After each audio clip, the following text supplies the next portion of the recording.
Hey art fans, welcome to the deep dive.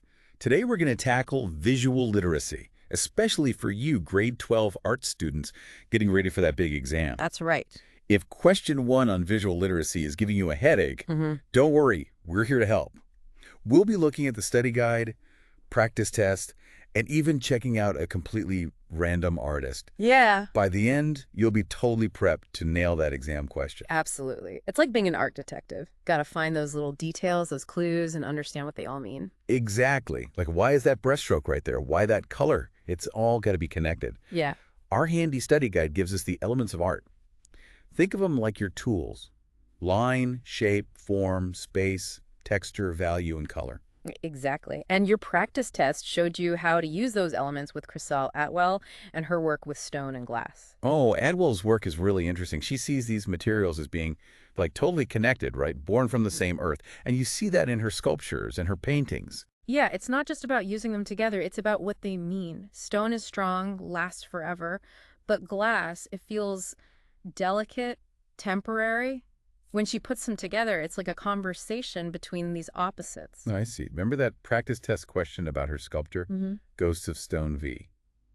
What was the meaning behind using stone and glass together? Yeah. It's like she's showing us the tension between things that last and things that disappear, almost like a dialogue between the past and now. Exactly. And if we think about that title, Ghosts of Stone, it's like those pieces of the past, those memories are still inside the stone, haunting it almost. And the glass, because you can see right through it, it's like a window to those ghosts, to all those layers of time. That's amazing. It's like she's showing us the soul of the material. Mm-hmm. Then there's that abstract painting. The rock cries out. Hmm. The textures she uses are incredible. It's like you can feel the roughness of the stone and bark right there in the paint. It's like she's painting with the earth itself. For sure. That's where you see her skill with the elements, those thick, textured layers of paint.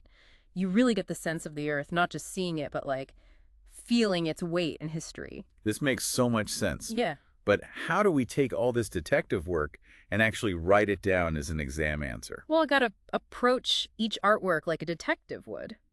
You start with the basic facts. Who made it? What's it called? When was it made? What's it made of? Okay, so we're setting the scene before we solve the case. Exactly. Then you move on to what the art is about. What's the artist showing us? What's the story they're telling? And don't just describe what you see, try to figure out what's really going on, the deeper meaning. Right, like solving the whodunit in the art. What's the big event? And this is where you use your Elements of Art toolkit. See how the artist used lines, shapes, colors to tell the story. We're breaking out the magnifying glass here, figuring out how each little detail adds to the bigger picture. Exactly. And don't forget about the context, like when was it made? What was happening in the world? Who is the artist? That stuff changes how we understand the art. Right, it's like understanding the characters in our mystery. Mm-hmm. If you know their backstory, their actions make more sense. For sure. And last, and this is super important for the exam, you got to give your own take on the art.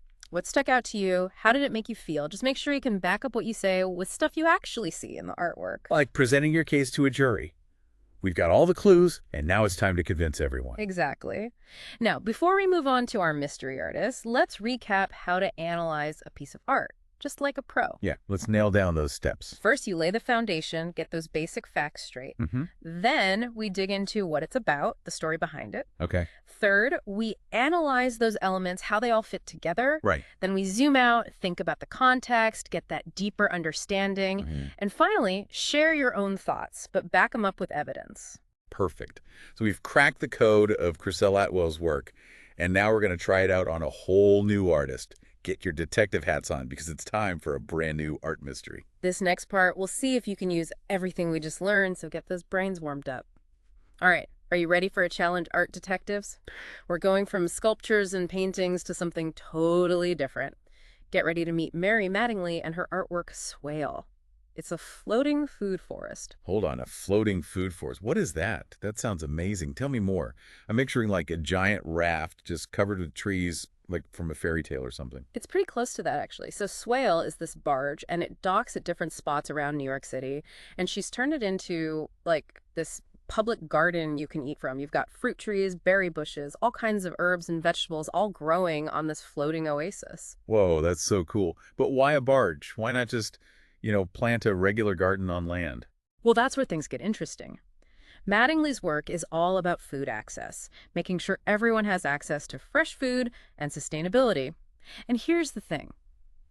In New York City, you can't just pick fruits and veggies from public parks. It's actually against the rules.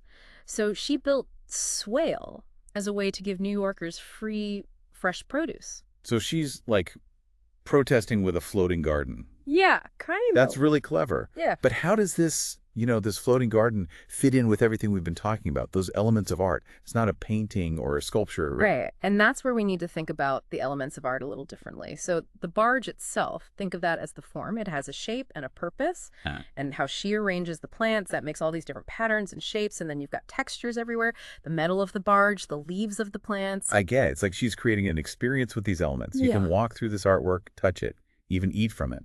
Exactly. Now, going back to those steps for analyzing artwork, we start with the basics. The artist is Mary Mattingly. The title is Swale. It was created in 2016. And the medium, well, that's where it gets interesting. A barge turned into a food forest. Yeah, that's definitely not something you see every day. Right. Okay, next up is what the art is about. And it's not just about pretty plants. It's about giving people access to fresh food and getting them thinking about where their food comes from. Yeah, and how to grow it in a sustainable way. Absolutely. Now we look closer at the barge itself. How does that shape add to the message? How does she use the space and the different textures to make it feel welcoming? And we can't forget the context, right? It's Correct. really important for understanding Swale. New York City, with its rules about foraging, the need for fresh food, it all matters. It all ties together. And But- finally, what do you think? What's the message Mattingly is sending with this artwork?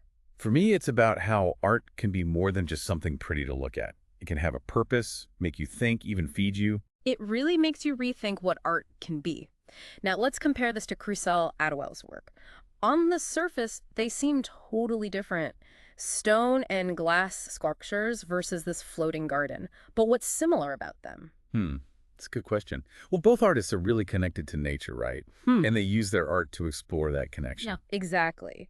Atwell finds beauty and meaning in those natural materials, the stone and glass, and Mattingly turns a barge into a living ecosystem.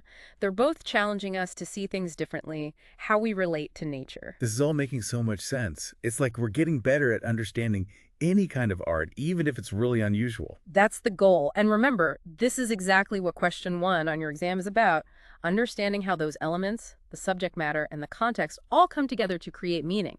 So before we jump into the last part of this deep dive, let's try out what we've learned with a brand new artist. All right, bring it on. Let's see this mystery artist. All right, we've looked at sculptures. We checked out that awesome floating food forest. What's next? What's this new art mystery? Get ready for Tara Donovan. Okay. She's known for these huge art installations, but she uses, get this, everyday objects.